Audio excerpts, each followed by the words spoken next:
Welcome back to our channel మన ముచ్చట. కలియుగంలో భక్తుల కోరికలు తీర్చే కల్పవృక్షం, కామధేనువుగా వెలుగొందుతున్న మహోన్నత క్షేత్రం అదే మంత్రాలయం.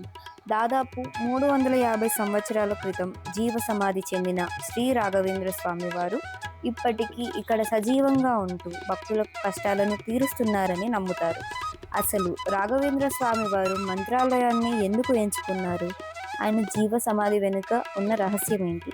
ఈరోజు మన వీడియోలో మంత్రాలయం గురించి పూర్తి విషయాలను తెలుసుకుందాం.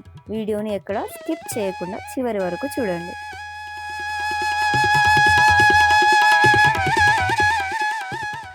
మంత్రాలయం ఆంధ్రప్రదేశ్లోని కర్నూలు జిల్లాలో తుంగభద్ర నది ఒడ్డున ఉంది.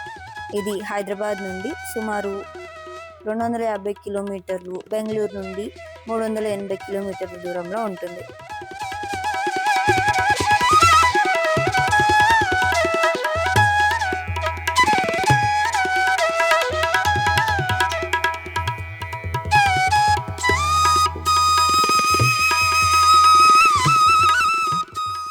ట్రైన్లో రావాలనుకుంటే మంత్రాలయం రోడ్ స్టేషన్లో దిగాలి. స్టేషన్ నుండి గుడికి సుమారు 15 కిలోమీటర్ల దూరం ఉంటుంది.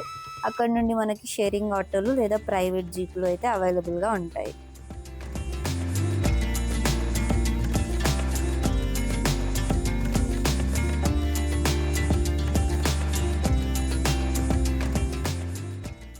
బై రోడ్ రావాలనుకునే వారికి హైదరాబాద్ నుండి డైరెక్ట్ బస్సెస్ కూడా అవైలబుల్గా ఉన్నాయి.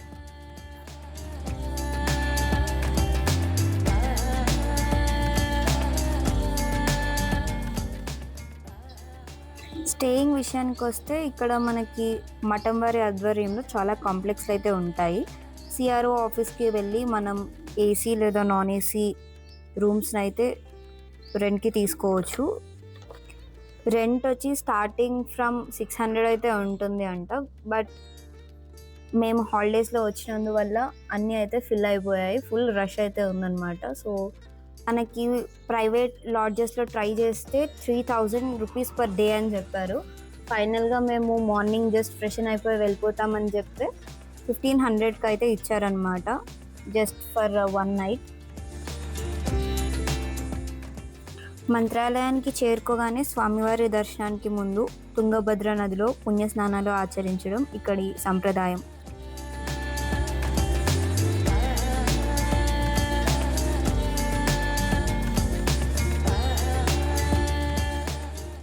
నదిలో స్నానం పూర్తి చేసుకున్న తర్వాత నేరుగా గుడికి వెళ్లకుండా ముందుగా ఇక్కడి గ్రామదేవత అయిన శ్రీ మంచాలమ్మ దేవిని దర్శించుకోవాలి.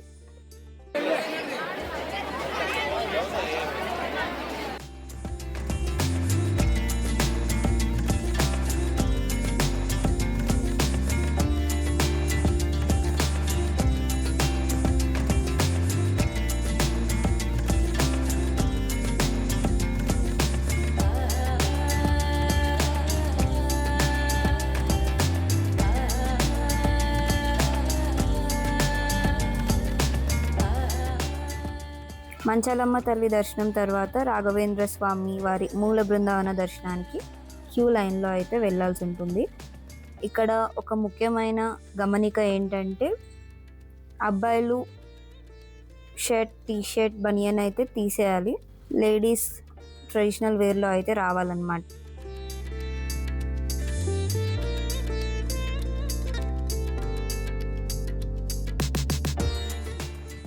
దర్శనం టైమింగ్స్ వచ్చేసి మనకి morning 6 to afternoon 2 o'clock and evening 4 to night 9 o'clock వరకు అయితే ఉంటుంది. మనకి దర్శనం పూర్తయిన తర్వాత ఇక్కడే మనకి భక్తుల కోసం ప్రతిరోజు ఉచిత అన్నదాన కార్యక్రమాన్ని అయితే నిర్వహిస్తారు. ఇది మార్నింగ్ 11:30 నుండి మధ్యాహ్నం 3 వరకు అయితే ఉంటుంది. ఇప్పుడు మనం ఈ క్షేత్ర చరిత్రను తెలుసుకుందాం. ఆంధ్రప్రదేశ్లోని కర్నూలు జిల్లాలో తుంగభద్ర నది ఒడ్డున ఉన్న ఒక చిన్న గ్రామమే ఈ మంత్రాలయం. పూర్వం దీనిని మంచాలే అని పిలిచేవారట. అయితే స్వామివారు ఇక్కడే బృందావన ప్రవేశం చేయడానికి ఒక బలమైన కారణం ఉంది. త్రేతాయుగంలో శ్రీరాముడు లక్ష్మణుడితో కలిసి ఇక్కడే విశ్రమించాడని, ద్వాపర యుగంలో భక్త ప్రహ్లాదుడు ఇక్కడే యజ్ఞం చేశాడని పురాణాలు చెప్తున్నాయి. రాఘవేంద్ర స్వామి వారు మరెవరో కాదు, ఆ భక్త ప్రహ్లాదుని అవతారమే అని భక్తుల నమ్మకం. అందుకే తన పూర్వజన్మలో యజ్ఞం చేసిన ఆ పవిత్ర భూమిని ఆయన తన నివాసంగా, సజీవ సమాధి స్థలంగా ఎంచుకున్నారట. క్రీస్తు శకం 1671 సంవత్సరం శ్రావణ బహుళ ద్వితీయ రోజున శ్రీ రాఘవేంద్ర స్వామి వారు సజీవంగా బృందావనంలోకి ప్రవేశించాలని నిర్ణయించుకున్నారు. తన శిష్యులకు ఆఖరి సందేశాన్ని ఇస్తూ, నేను భౌతికంగా మీకు దూరం అవుతున్న ఈ బృందావనంలో మరో 700 సంవత్సరాల పాటు సజీవంగా ఉండి మిమ్మల్ని రక్షిస్తూనే ఉంటాను అని మాటిచ్చారట. స్వామివారు బృందావనంలో కూర్చుని ధ్యానం చేస్తుండగా ఆయన ఆదేశం ప్రకారం శిష్యులు ఆయన చుట్టూ రాళ్లతో బృందావనాన్ని నిర్మించారు. చివరి రాయి పెట్టే సమయంలో స్వామివారు లోపలి నుండి హరినామ స్మరణ చేస్తూ జ్ఞానముద్రను చూపించారట. అది చూసిన భక్తుల కళ్ళు ఆనంద బాష్పాలతో నిండిపోయాయి. రాఘవేంద్ర స్వామివారు బృందావనం లోపల ఇప్పటికీ సజీవంగా ఉన్నారనడానికి బ్రిటిష్ కాలంలో ఒక గొప్ప నిదర్శనం లభించింది. బహుశా చాలామందికి ఈ విషయం తెలిసే ఉంటుంది. బ్రిటిష్ పాలనలో సర్ థామస్ మన్రో అనే అధికారి మఠం భూములను ప్రభుత్వం ఆధీనంలోకి తీసుకోవడానికి వచ్చారట. అయితే ఆయన బృందావనం దగ్గరికి వెళ్ళినప్పుడు స్వయంగా శ్రీ రాఘవేంద్ర స్వామి వారు బృందావనం నుండి బయటకి వచ్చి మన్రోకి మాత్రమే కనిపించి సంభాషించారని చెప్తారు. ఈ అద్భుతాన్ని కళ్ళారా చూసిన మన్రో వెంటనే ఆ భూములను మఠానికే చెందేలా ఉత్తర్వులు జారీ చేశారు.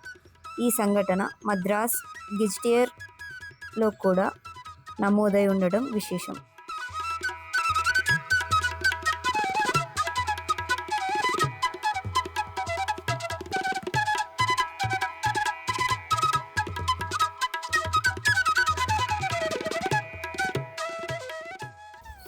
సో బేసికలీ రాఘవేంద్ర స్వామి దర్శనం కోసం మోస్ట్లీ థర్స్డేస్ అయితే వస్తారంట. మేము వచ్చిన డే థర్స్డే అవ్వడంతో ప్లస్ సమ్మర్ హాలిడేస్ అవ్వడంతో కర్ణాటక వాళ్ళు ప్లస్ ఆంధ్ర అండ్ తెలంగాణ వాళ్ళు అందరూ ఇక్కడైతే ఉన్నారు. సో మాకైతే ఆల్మోస్ట్ దర్శనం కానికి 3 hours టైం అయితే పట్టింది. ఇక్కడ భక్తులు వారి కోరికలను వివిధ రకాలుగా అయితే తీర్చుకుంటున్నారు. కొందరైతే పొర్లు దండాలు పెడుతున్నారు, కొందరైతే నడుస్తూ గుడి చుట్టూ సాష్టాంగం అయితే చేస్తూ ఉన్నారనమాట.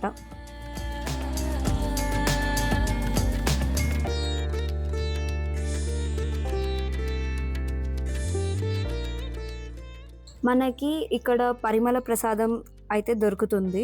ఇక్కడ మనకి 30 రూపీస్కి 4 pieces అయితే ఇస్తారనమాట. సో బేసిక్గా ఒక్కరికి 2 ప్యాకెట్స్ మాత్రమే ఇస్తారు, అంతకంటే ఎక్కువ ఇవ్వరు. అండ్ ఇక్కడ అనౌన్స్మెంట్ అయితే ఉంటుందన్నమాట, ఎగ్జాక్ట్ చేంజ్ పెట్టుకోమని. బట్ ఇట్స్ ఓకే, చేంజ్ అయితే ఇస్తారు. బట్ ఏంటంటే చేంజ్ ఉండడం వల్ల త్వరగా వెళ్ళిపోవచ్చు అన్నట్టు లైన్ నుండి. సో ఇవ్వండి మంత్రాలయం యొక్క విశేషాలు. మీకైతే వీడియో నచ్చిందని అనుకుంటున్నాను. వీడియోని ఇక్కడి వరకు చూసినప్పుడు ఒక లైక్ అయితే కొట్టొచ్చు కదా. మీకు వీడియో నచ్చినట్లయితే లైక్ చేయండి, మీ ఫ్రెండ్స్ అండ్ ఫ్యామిలీకి షేర్ చేయండి. ఛానల్ని సబ్స్క్రైబ్ చేసుకోవడం మాత్రం మర్చిపోకండి. Thank you for watching. మరొక వీడియోలో మళ్ళీ కలుద్దాం.